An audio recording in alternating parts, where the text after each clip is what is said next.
Okay. Hey everybody, it's Tori Townley. Welcome to the Serve Brew. Hope you got coffee. I'm doing tea because I already have my 1 cup of coffee today. They say if you're having a baby, you can only have 1 cup, which is really hard, but I'm doing it. Bless little baby. Anyway, thank y'all so much for jumping on today. I'm really excited because I have some amazing outreach leaders and friends that I look up to a lot. They're incredible people.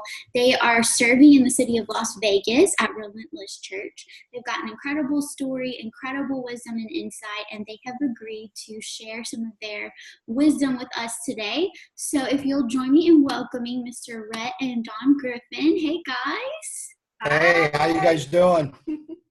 They said they're doing great. if The audience said they're doing great. That's awesome. Listeners, if you watch the Kaleidoscope Eyes podcast that we just kicked off or listen to it on Spotify, you may remember Guz from the last week. She's a local artist there, and she goes to this church with Rhett and Dawn. She serves on their outreach team. And Miss Dawn, if you can see, she's actually wearing one of Guz's featured beautiful pieces. It's glorious. I cannot choose which piece I want. We were talking about that a second ago. I've got like a big wish list. Birthday's coming up. I'm like, yo, Josh, it's either Jesus joggers or the shirt that you're wearing. I can't choose, but we'll see. Anyway, all of that to say, how are you guys doing? Tell us a little bit about who you are, your day-to-day life. Everybody is probably like leaning in. Y'all just like look cool. You just look like. So anyway. Yeah, tell us about in your own words. Okay, are we unmuted? Yeah. Okay. Okay. So, we met in high school, but did not date in high school.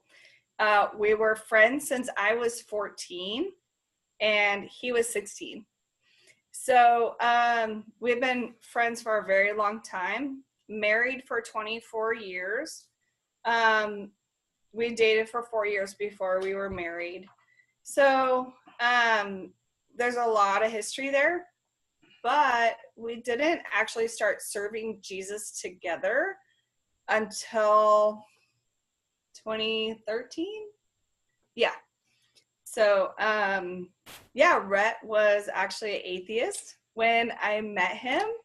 And so we call that missionary dating. I was trying to save him from the world. And I just knew that it would work, and it did. I don't know if I would recommend it. But God brings everything to his glory and makes beauty out of ashes. And so now we serve Jesus in our city together through Relentless Church and through City Care. I don't know how much backstory you want. As much as you want to give, that's awesome. I love the missionary dating thing.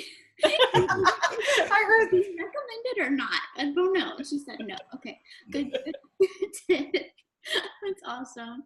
Mr. Rhett, did you have anything to add to that, like story-wise? It's awesome.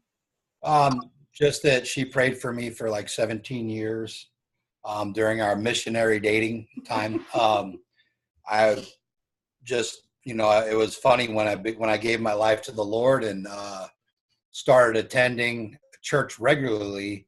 All these old ladies would come up to me and say, "I've been praying for you for years," and it touched me deeply in my heart. But I just let people know that there's always the fervent prayer of a woman or of a wife is very important, in a relationship, especially for us husbands who sometimes are a little stubborn or thick-headed, I would say.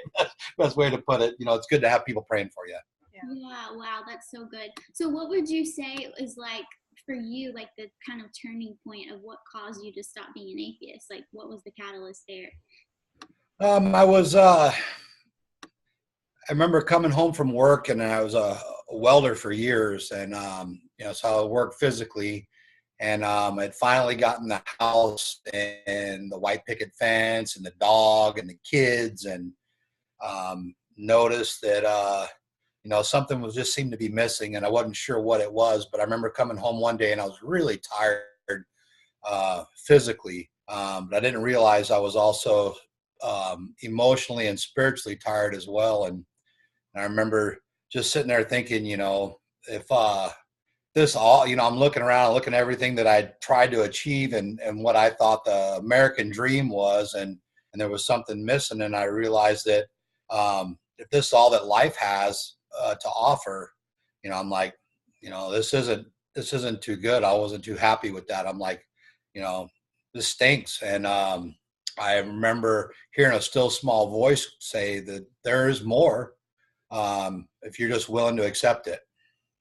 So that's when I would say that was turning point when I started really seeking, something besides what the world tells us that is important, and that's when I started going to church a little bit more, and through some friends that Dawn had at the church and some great guys that at our local church, some of them were elders and some of them were just volunteers that started reaching out to me, asking me how I was doing during the middle of the week. And I remember talking to Dawn and going, what's wrong with these guys? I don't even know them. And they're reaching out to me in the middle of the week. Guys asking me how I'm doing. I said, there's something wrong with this guy. He keeps texting me and calling me. And, and I thought that was weird.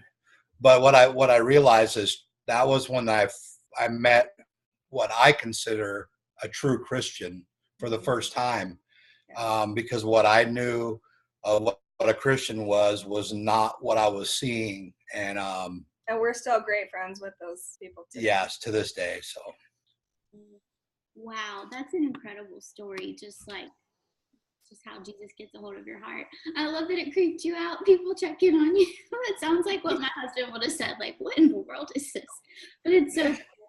So are you guys from Vegas, or how did you get to the city now? I don't know that answer. Oh, okay. So originally I'm from Louisiana, Baton Rouge area. So I know there's some LSU Tigers. Go Tigers.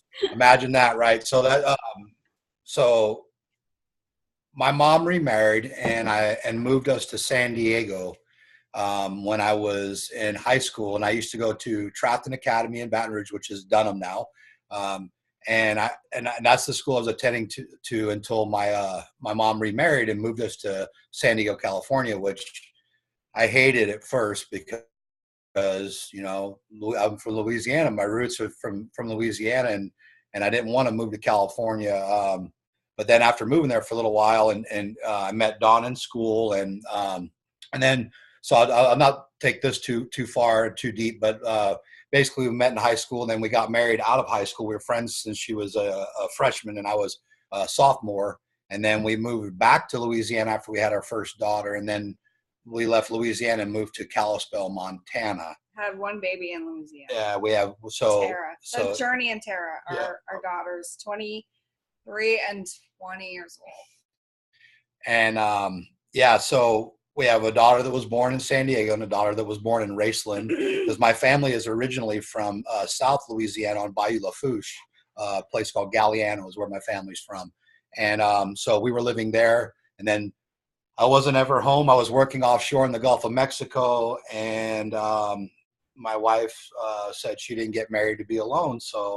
And I was ready to get out of the Gulf. It's a very tough job on a relationship. The money's really good, but there's more to life than money.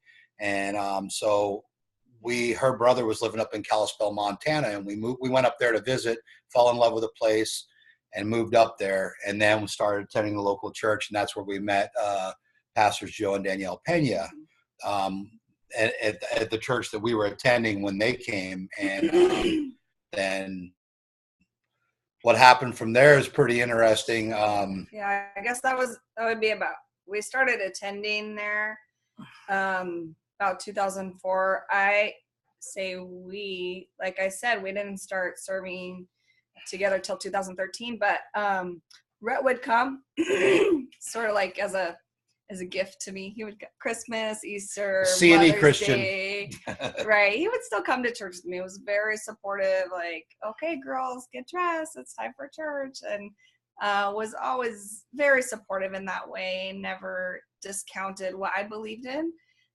which is awesome. And so we met the Peñas about 2006, and they came on staff at Hope Church. And I started serving with Danielle in the kids ministry, and Joe was associate pastor and Danielle was kids pastor. So then Rhett, fast forward a few years, was in a connect group with them. And shameless plug, I got to do this really quick because I'm an ARC Church fan. I love ARC churches. And Pastor Craig Dyson was the lead pastor there, who is launching Combo Church this Sunday. Yes. So shameless plug for Combo Church. Go Combo. So Craig Dyson was our lead pastor, and I was attending church and walked by a baptism sign-up sheet and signed up for it. God spun me around and I ended up having a pen in my hand, signed up for it, and Craig Dyson baptized me, and that's what changed everything in my life. That's when God removed, so to speak, the scales from my eyes. I had a Damascus Road experience and never looked back.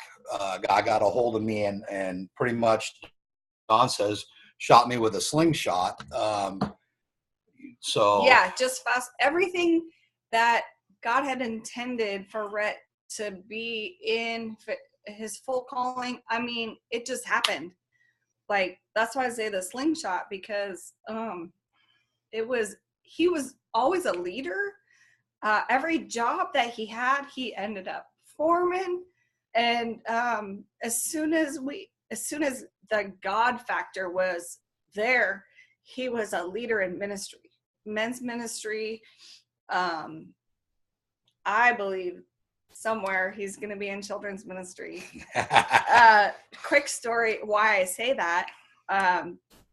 Just months after he was baptized, we went to Haiti on a mission trip, which I think is great. If you have someone that is new in the faith, send them on a mission. Because their gifts just come right out. We were in a setting where we hosted a VBS with our team that was in Haiti. We had about 100 kids, and we did not know the culture that you don't separate them. And so we wanted the older siblings to play soccer and the younger siblings to play their games. And you don't do that there. And none of us spoke French, which is what they speak there. And we had one interpreter for 100 kids. And so we start separating them, and all the little kids start following us out to the soccer field. And we didn't have any idea what to do. Rhett starts singing, because of his background, Cajun French, children's song in French. And all the little kids followed him. So I'm like, at that moment, you are a kid's leader.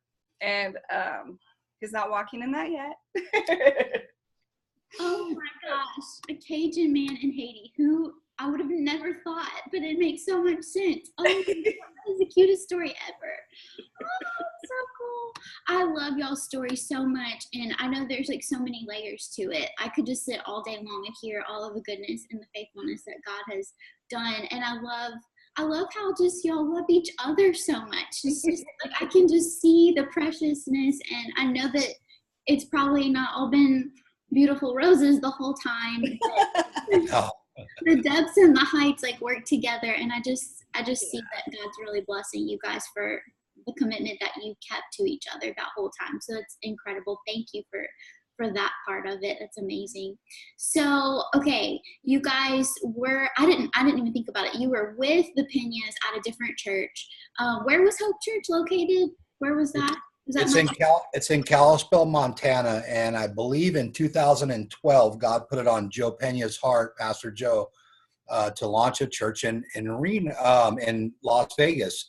He's originally from Reno, so Nevada was on his heart, and I remember when he started talking about it a couple of years later, I was actually in a connect group with Pastor Joe and Pastor Craig Dyson, and he was encouraged by Pastor Craig to launch this church, and I remember him just being super excited about it. So we started praying for them.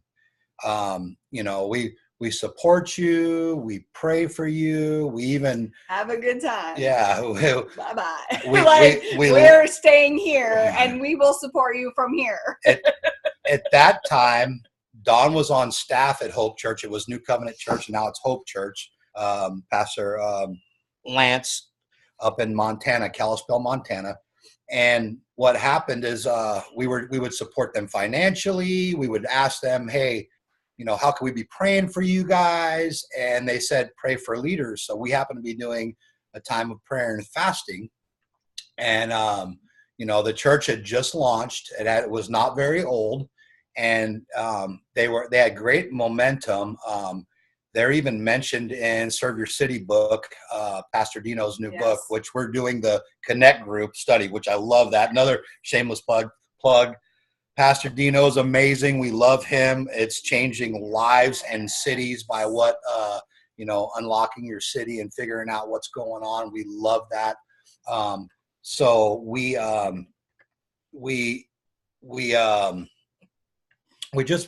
believed in them, and we would pray for them, and they said, we need leaders. So we started praying, and during our prayer and fasting time, we got, both of us heard, I heard it that, you're praying for leaders. And I heard, I want you to go to Las Vegas. And I sat on it for like a week. I'm like, I can't tell my wife we're supposed to go to Las Vegas. This is where I said they'd bury me. I'm in Montana. I love it. We have family here. She's on staff. I'm in men's ministry. We're doing a lot of things there that we knew was for good. And a couple of days go by, and we actually, one morning, we usually didn't have the time together to pray, but we had that time that one morning, and it was a Saturday morning. And I remember her sitting there, and we're praying, and then she says, I'm sitting there, and God won't leave me alone. I'm like, I got something to tell you. And I just didn't know how to say it to her. And she said, I have something to tell you. And I'm like, good, you go first. Gets me off the hook, right? So she says, God told me we were supposed to go to Las Vegas and help Relentless Church. So we're sitting there, and, I'm thinking, whew, okay, she went first. I'm like, you got to be kidding me. So we both heard it separately, not even together. And then being me, I'm like, putting God in a box, I said, if you really want us to do this, you'll have to have somebody that's not involved confirm this. And like an hour later, I get a text from Pastor Craig Dyson that says, when are you moving to Las Vegas to change the city? When are you and your wife going to move to Las Vegas and change the world? What? Yeah. So that moment, we were on the way to Hope Church. It was a Saturday. And just to clean up the grounds before Saturday, like when we were all in, like we did it.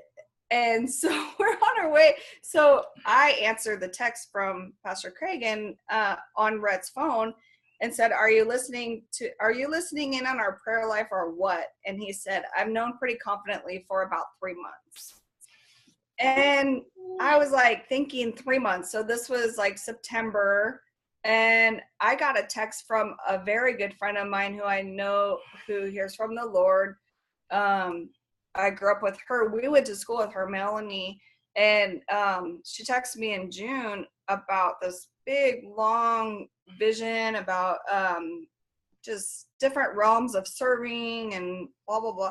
So I texted her immediately, and I was like, what would you say if I told you we feel called to Las Vegas? And she said, I would tell you that I've known that since June. So God was speaking to these people that have great influence in our lives about us. We were the last to know. Oh my gosh, did Jesus leave you out for until the very end? Yes, he did. Yeah. That's so Yeah. So go ahead. No, go ahead. So that's when we made a decision. We knew that we had the confirmation we needed, and And 2 years ago, July 4th, in 2016, we moved down to help Relentless Church, and we've been here for 2 years. Oh my gosh, I feel like I've been there forever. It's only been 2 years. Oh, Everything just fell into place too. It was from details, from our home to our daughters didn't want to come. Most of our family thought we were crazy. Like, why would you move to Las Vegas, give up your jobs, give up everything? Like, we were comfortable, which is really scary when you get comfortable. I'm talking to all you leaders out there who are comfortable. Watch out, because God will challenge you to serve. Maybe it's in your city, maybe it's not. Really good advice. I love how well, first of all, I think fasting and prayer is very dangerous because you never know what God's going to do. That's Right. scary. And I think it's hilarious that Mr. Rhett, you were like, it wasn't enough proof that Miss Dawn had that same prayer in her heart. Other people had to confirm it. But I love that about God. He's like, I will make sure that if you are feel uncertain, I will make sure that you feel secure in this answer. I will make myself clear. If you want me to, I will, if you just ask. So that's so cool.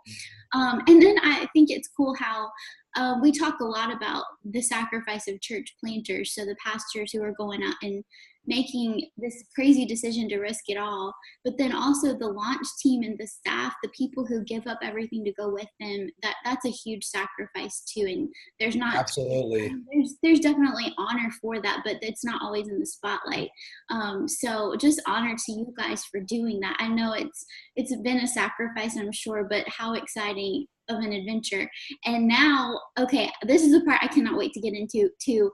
Now that we have all this background, tell me about the outreach side of it, like your role there. I want to learn about the city. The city is so colorful and crazy. I've been there once. I'm like, dude, the outreach here has to be phenomenal because you're meeting all these people of all walks of life. So tell me about the needs. Tell me about the demographics. Tell me about what you guys are doing. I want to learn everything. Well, Pastor Joe asked us to head up the City Care team. So City Care LV, there's a Instagram and Facebook page. You can check out what we're doing. And we do multiple things. One of the things on our heart is just reaching the people of the city. And God, when He calls you somewhere, He breaks your heart for the people of that city. And immediately we fell in love with Las Vegas. And that's how we knew that we were supposed to be here and we're doing what we're called to do. So, He gives, I call it, your God goggles. He gives you a lens to see people differently than you did before. And He just started highlighting people to us, and the people on the side of the road holding a sign, and people walking without shoes, and it's hot here in the middle of summer and people need water, and He just breaks our heart for the people of the city. And you hear the dangerous prayer, break our hearts for what breaks yours. We even sing songs about that. They say that's dangerous, be careful when you pray that. And I say, don't be careful about praying that. More people need to pray that prayer, and God needs to break their heart for what breaks His, because when He does that, that's when we can change a city. And He's really just our focus is just the people of the city, the single moms, there's a great huge homeless population here, and there is resources, but sometimes I find that one of the best things we can do is be somebody's friend. Show up and let them know that we care. So we do numerous things, homeless feeds and clothing drives, single moms with kids. Dawn's the prayer coordinator for Refuge for Women, which is a rescue house for traffic survivors. Which there's how many houses in it? There's I think there's 6 now, and there will be 7.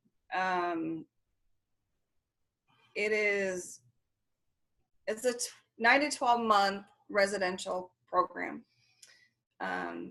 dealing with body, mind, spirit. They bring the women in and they get trauma counseling. They have professionals that they've brought in. Actually looking at Guz, maybe working into an art therapy class there. Yeah. I may be moving to Vegas. Don't tell my husband. So. God, so I think Rhett and I were talking just before this, and one of the things that happens between, let's say how to put this. So a woman came to me that was not homeless, was not trafficked, married, and she's a Christian woman attending church, has a small baby, came to me and said, I'm an addict. I'm a drug addict. And I need help today, or I'm going to use. And I might not. So I start thinking about Refuge for Women. I start thinking about Dream Center. But there's a gap there because Refuge for Women, you have to be clean.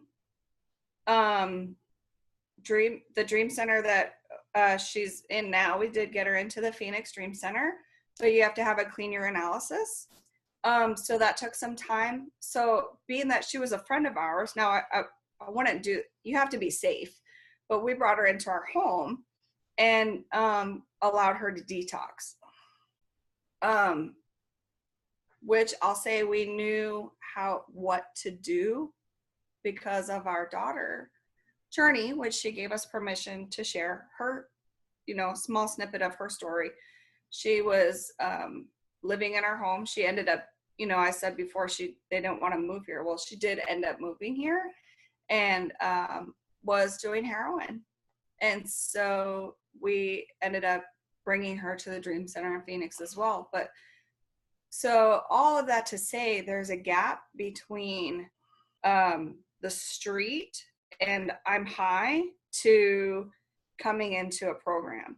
And that's, I know we didn't get to long-term goals yet, but that's long-term goal is to have a residential facility here. They do have some that within the city that they can go detox, but it's like 72 hours, and this particular woman didn't want to do that, and we could do that for her.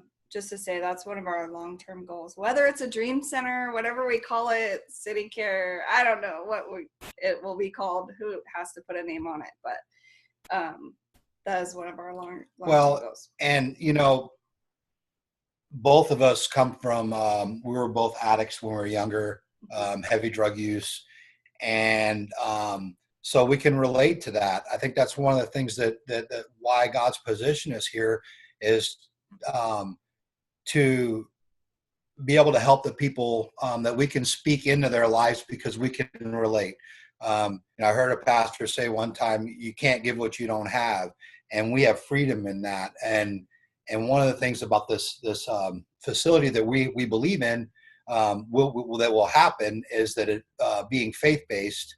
I can tell you myself, even though I wasn't a believer, I'd quit doing drugs, but I didn't get free of that until Jesus got a hold of me. So we believe in the faith-based programs, and we believe that we're going to have some kind of detox program that's faith-based. Right. So anyways, to answer your question, Tori, so what we do weekly is we join with a few other ministries on Tuesday mornings, and we do sort of like what looks like a potluck. We bring food and make a plate for around 170 people on a regular basis, sometimes less, sometimes more. And so they go through the line and they get a plate, and then they get a cup of coffee or a bottle of water, Tang, We do Tang. Oh my gosh, that's a throwback. Yes. Yeah, right. And then we do clothes. And the clothes kind of just come from the community, friends, neighbors. We use social media a lot, the City Care Facebook page or Rhett's personal page. Laura does our Instagram, City Care LV. And we just put out, like right now, coming into the cooler nights, they're always asking for socks. And so that's what we do weekly. And then we partner with Project 150, who serves the homeless high schoolers in our city. So they have maybe 60 high schools. So around 60 high schools. There's and where Relentless Church meets at Cimarron High School, there is over 40 homeless students at that high school. So when we say homeless, it could be displaced, maybe sleeping on a friend's couch, but they don't have a home of their own. So Project 150, two things they do. They partner with an organization called 3 Square, and 3 Square brings food to Project 150, and Project 150, I actually signed up to be their liaison between them and Cimarron High School because that's where our church meets. It's a great way to get involved. So they have what they call a resource room there, and they bring food. Project 150 brings food to the school, and then these kids can come in and eat for free. And not only can they eat for free during the day, they can come home with a bag on the weekend because, okay, they eat free all week. Then they go home and maybe they don't have food at home for the weekend until they come to Monday. And there was kids that were coming back hungry because they hadn't eaten all weekend. So they have a care bag that they can bring home with food. And we feel really, blessed that we get a chance to partner with Project 150. They also have a boutique where if you walk in and you have a student ID or a schedule, you can walk in and get 5 items for free. Some are gently used. Some of them are brand new items that are donated to the boutique, and they can go in there and they pick shoes and belts and whatever. They also do a prom closet, so they can get these kids prom clothes so they can attend prom because it's expensive. The expense that they can't do. They don't have a house. How are they going to afford to go to prom? So this organization does a lot for the high school, the homeless high school students, which we're very fortunate to be a part of at Project 150. Right. So what that looks like for our team is around Thanksgiving, we help them put 19,000 meals together. Enough meals to feed 19,000 people. 19,000 people. And because the food came from 3 Square, but someone has to put it in a meal, right? And then when we get clothes donations and we see that some of them are like teen-ish, then we'll bring them over there. And like for their prom closet, we brought a team to help organize the clothing. Like that's how City Care is involved with that. And we also do a couple other things. Teen Challenge, Pastor Joe and Pastor Danielle came out of Teen Challenge program. So we're very thankful for that program. And we partner with David Davis. He's the coordinator for Teen Challenge of Las Vegas. So we go down there and we feed the guys. We hang out with them. We do things just to help that house out. The Relentless Church helps where it can financially, and so there's a lot. There's so many. We're gonna go cook them dinner. We're gonna go cook them dinner here in a couple weeks, and it's just there's so many opportunities here. It's like pick one, and that's what we love about Las Vegas, because there's so many opportunities that you just, to me, sometimes I'm just blown away. I'm like, we just need more people. We could do so much more. But just do what's in front of you. That's what we've learned. What God's called you to do a lot of times is just what you can see. Start small. You don't have to start big. Don't overextend yourself in the beginning, because there's so many great things to do. And, sometimes not all great things are God things. So just pray about it and focus on what's in front of you. What the connections God's, made with people through you, city officials, wherever you make connections, I believe those are divine appointments. And if you have people pursuing you, pursue them back. Those are the connections, the city connections that you need to make standing and stick. And yeah, can I stop you for a second? Yes. Just specifically, like, what does that look like practically? When you talk about how do you meet your city officials, we went to the National Day of Prayer at City Hall. And so we met the outreach pastor there. He's is he a pastor? He is a pastor for Metro. Yeah. So that's a practical way to meet people of faith that are on your city staff. That's genius. That's super practical. Good. Awesome. Okay. Oh my goodness gracious. You just jam-packed so much into that segment. Holy cow. You are incredible people. I really love the fact, I always do this, but seriously, look at the notes that I have.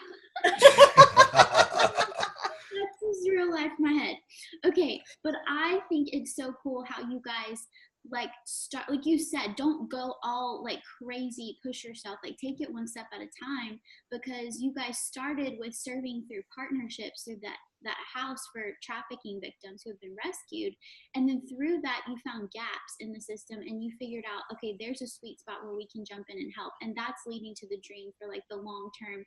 Here's where we might be able to put some roots in the ground and really expand. And God can do whatever he wants. We don't know where it's going, but I think that's so smart and so wise to just start with partnerships, start serving. We always tell people, in Pastor Dina's book, it's don't reinvent the wheel. Just go out and partner with people who are already loving the city, and then figure out what your sweet spot is. And so, And then it does have to do with personal things. So y'all's story is very unique. So your bent is going to be able to connect with people that I'm not going to be able to connect with, and vice versa. So I think that's just so cool how God lets it be a custom thing. He lets it be this is some of your DNA. This is your story's going to line up with the right people at the right time. You're not going to be able to do it all, because I don't want you to do it all. So amazing. So cool. I do want to ask, you guys are doing a lot. You found some really great partnerships, really great sweet spots, and you're dreaming for a phase 3, whatever that's going to look like in the future. Personally, I don't know if you can share this, but I don't know, are you guys on staff, paid staff at the church? Are you bivocational? What does that look like? And then also, what does outreach budget look like? Because that's something that interests me a lot, is newer churches who don't have a lot of budget to put towards doing outreaches. How do you make it work and still make a really big difference? So I can answer that. We are not on staff. We are volunteer. Okay. There's only a few people that are on staff at Relentless Church, being a 3-year-old church plant. We're doing very well. The church is growing. It's so healthy. But there is always a financial struggle with a new church. Just making sure that all the funds are allocated the right way, the tithing and everything. And there's expenses that I don't even know all the expenses that happen in the church, because that's not my department. But I do know that Pastor Joe he's amazing. I love his heart for people. One of the things that he always does is encourage us. When we first started, we'd always ask him what we could do, and he would say, just go do it. Build a team and go do it. He'd say, what do you need from me? And then and go do it. And so finance, I like how you asked about the finances, because that was something that was blocking us in my mind was, okay, well, how are we going to afford this? One of the things that you can always do is fundraisers. But also our church does a very good job of supporting us. They constantly mention City Care from the platform, be it our Connect group leader, or whoever's emceeing for the day, Pastor Joe, or everyone that has a microphone has at one time or another has promoted City Care, because we believe that we need to be focused of the people inside the church, but if we're not focused on the people outside of the church, we're not a life-giving church.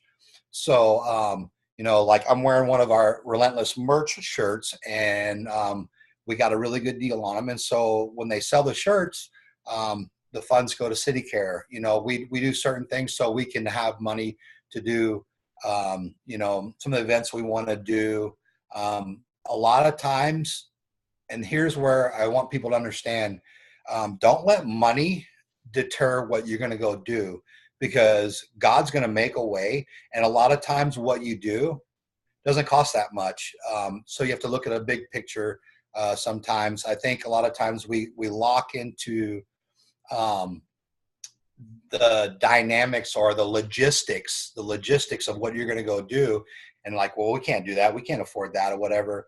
Well, if you're passionate about it, make it happen, find a way, be it do a car wash fundraiser, whatever it takes to raise money for it. But a lot of times the funds that we get, they come from the church and or their donations, clothing, food, and those are great. I would say majority of what we get is donations and from the merch shirts and stuff like that being sold, the fundraiser stuff like that. But also I just believe that God has placed people. He's pray for God to help people catch the vision on what you're doing. And how do you do that? You talk to people, get out there and share what you're doing, because people want to be a part of something. They see you're doing something good, they'll get behind it. And it doesn't mean that everybody has to throw money at it, but it's just let God make a way. Yeah.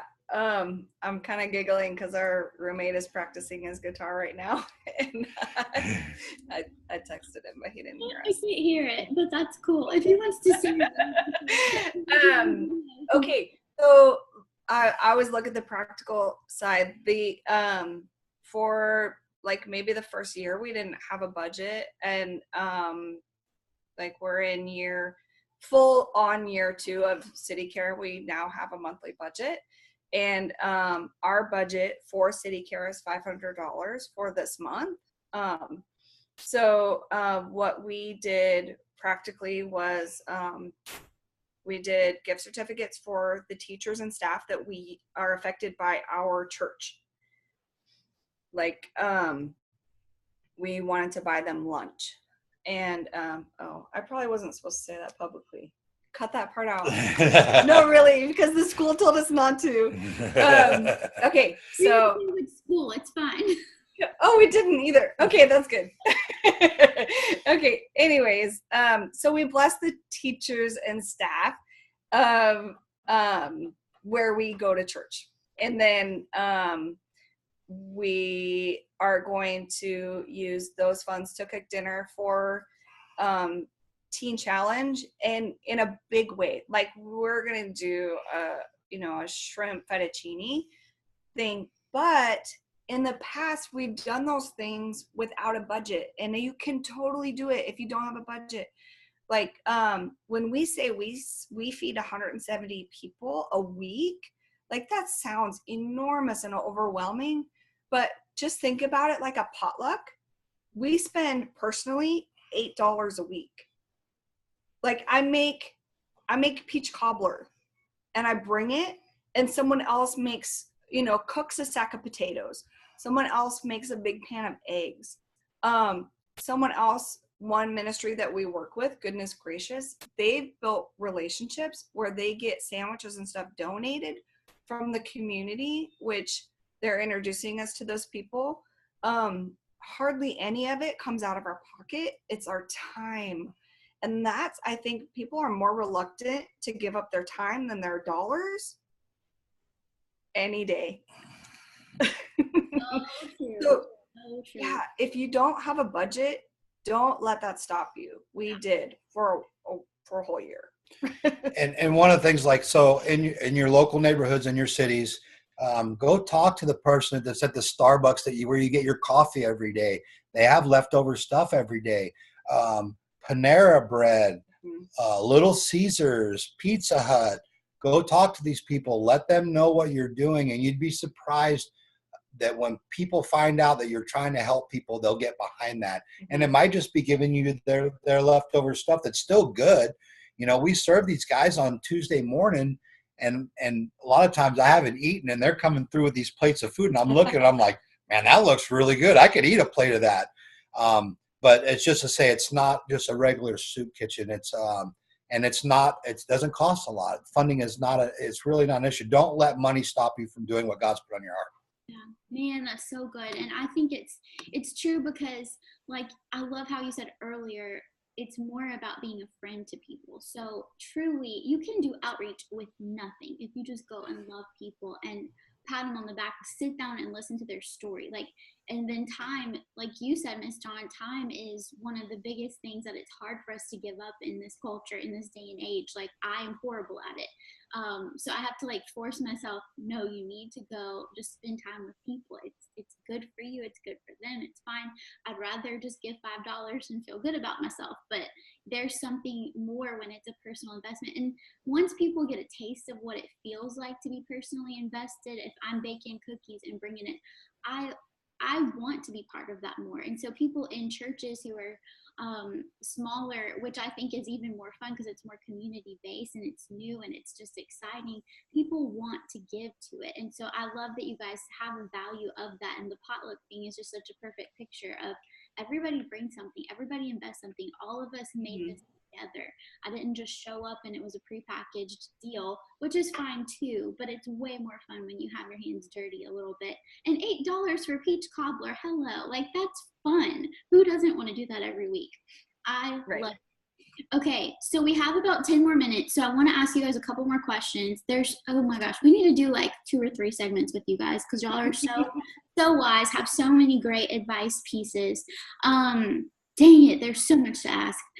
Tell me a little bit about just the way that you guys empower your team. So I will say this, I love that y'all's church is so focused. Like, this is such a part of the DNA and the heartbeat and the foundation. Like in the book, Serve Your City, they mention you guys and how the church was like, I don't even know if it had officially launched yet, and Serve Day had happened. It was like this big piece of the story, and you guys have done it ever since, and it's just been a part of who you are from the beginning. And so I love that, and I think it just shows like your heart is for the people who are hurting and lost and broken, and that's the heart of Jesus. So awesome. But yeah, tell me a little bit about the volunteer involvement, how you empower people, what's your structure look like? I know y'all just started the Serve Your City small group, which is so cool. All those pictures make me giddy like a little kid. So yeah, talk about that for a couple minutes. I would say one of the best ways is invite people to come alongside of you. The reason that our Tuesday morning is doing so good is because we just keep showing up, consistency and showing up. But if you're doing that and you're doing it by yourself, then nobody's catching the vision that you have or what God's put on your heart. I always see much more in it. And so inviting people and say, hey, come check out what we're doing. We're very big on inviting people and promoting people that we see. If they're willing to run with you, that's the ones you chase after, the people that are really willing to run with you. And when you have that opportunity to promote somebody that feels the same way that you do about things, that's when they start shining, they're walking in their gifting. We're very big on believing that everybody has a place to serve. One of the things about Relentless Church is where you can belong before you believe. That's one of the mottos that we have in our church. And just because somebody's not walking with the Lord doesn't mean that you can't find a place for them to serve with you.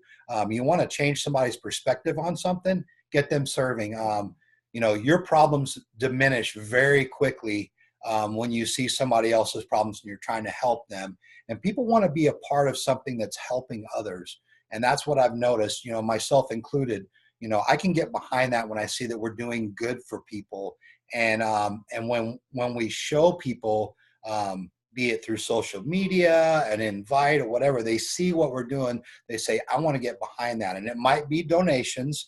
It might be a cash gift or finances. It might be food. clothing. It might just be their hands. It might be their hands and their time. Help you with lay out the clothes. And what I've noticed is, we always find time to do things that are important to us. So let's help people catch the vision of helping one another. That's what Jesus called us to do. He came to serve, not to be served. So if we can model that, we can change our city, one soul at a time. Yeah, I would say definitely the way we encourage people is the power of the invite. Pastor Joe and Danielle always talk about the power of the invite. And that's how we started going to the Tuesday morning feed, which is I would say our biggest movement right now. And I was invited.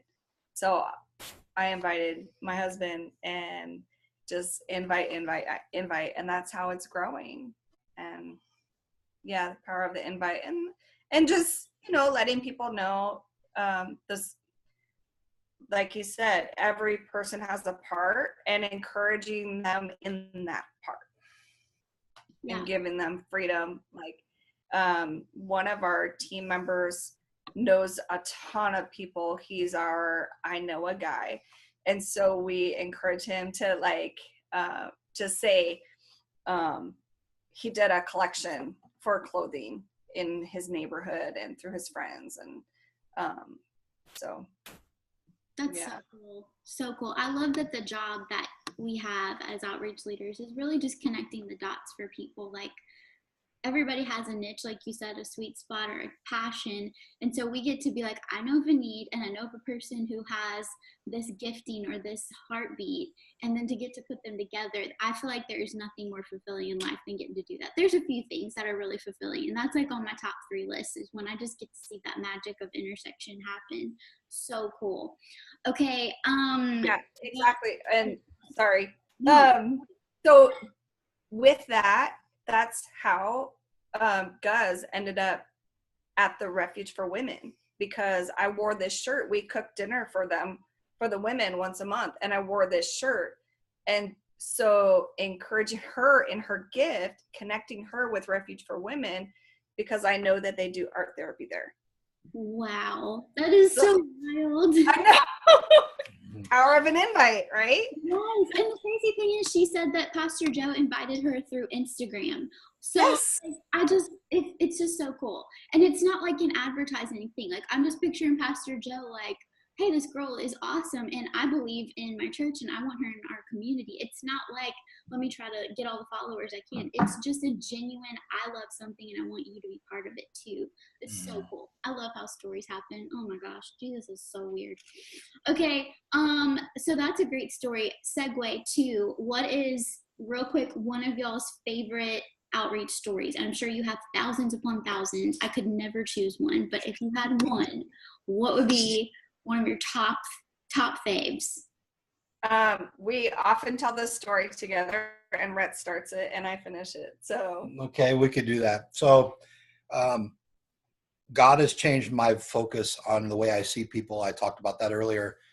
We met a lady that her husband had stage 4 cancer. She got 2 kids, and she was homeless. She had lost her house because her husband got stage 4 cancer. She quit her job to take care of her husband, and then he passed away. So here's a set of circumstances that are beyond her control. And I mean, if any loving spouse would do the same thing that she did, she has to take care of her husband, and he's dying. And so now he's passed away. She has no home, no job. She can't get her job back, and she's got 2 kids. So seeing that, it let me know that a lot of Americans are a paycheck or 2 away from homelessness anyway. A lot of us live paycheck to paycheck, and you don't know what a set of circumstances could do. I had a gentleman tell me one time, you don't know what the decisions, you don't know what's happened in my life that's led me to where I'm at right now. People don't know, they don't understand, and that spoke volumes. So this lady here, with 2 kids. Husband passed away, no job, and no house. And we were just, our hearts were broken for her. So we met her because she emailed Relentless Church, and Pastor Danielle passed that email on to us, asking, can you help in any way? It was near Christmas time. So we were able to put some clothes together, some food together, and we asked her the sizes of her children, ages and sizes.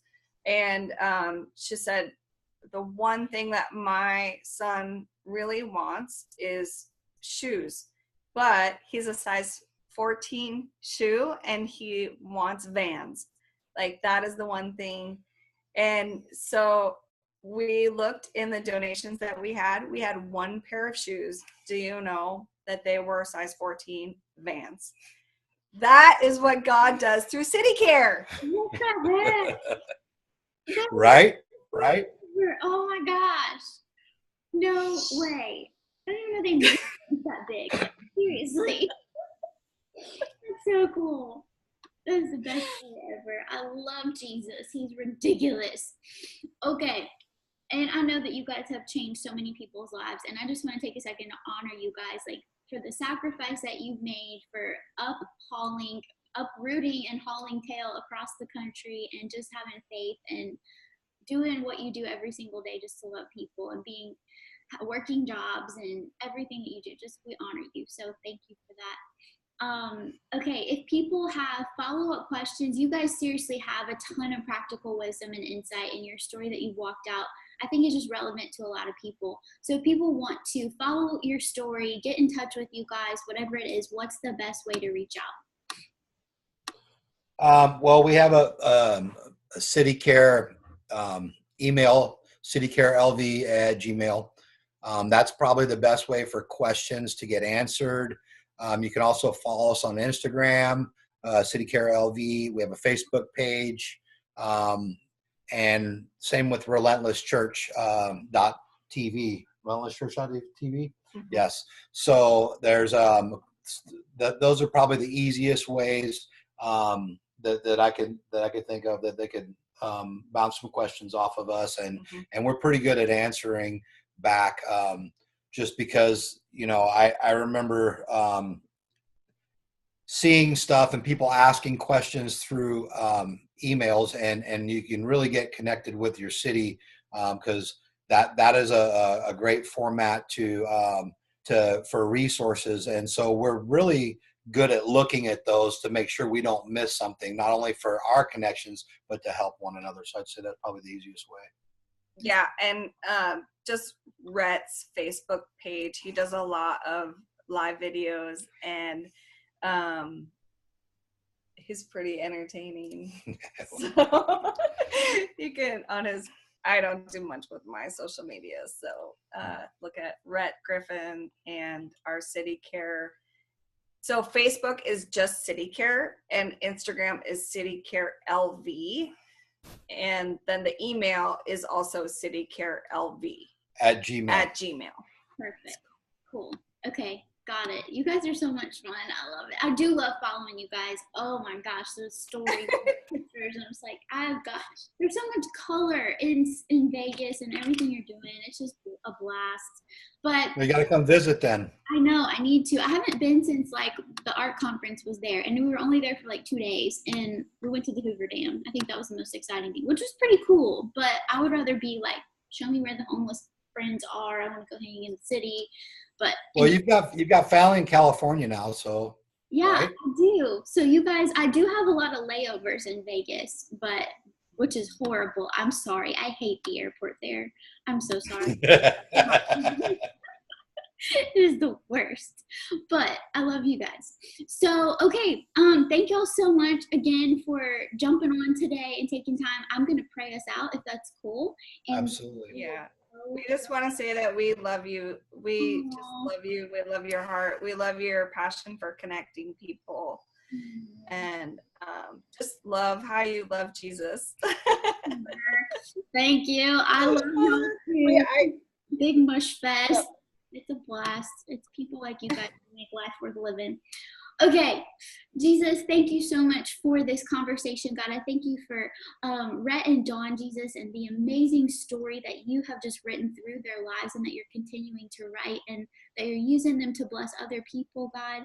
I just pray that you anoint them, Father, that you give them continued opportunities to make a difference. You give them wisdom, give them anointing, give them favor, Jesus, and just use them as a voice, especially in their city, in their church, and then also just on a bigger scale, God, as other outreach leaders are brought up, God, other churches are planted across the country, across the world. Just use their voice to be something that others look to gain wisdom from, to gain insight and encouragement. I pray that you just fill their cups, Jesus. Give them extra grace, extra wind in their sails, extra energy, and just comfort them during this time of their life, God. We just thank you and love you and praise you in Jesus' name. Amen. Amen. Bye, guys. Thank y'all so much. We will see everybody next time on the Serve Brew. Have a good day. Bye.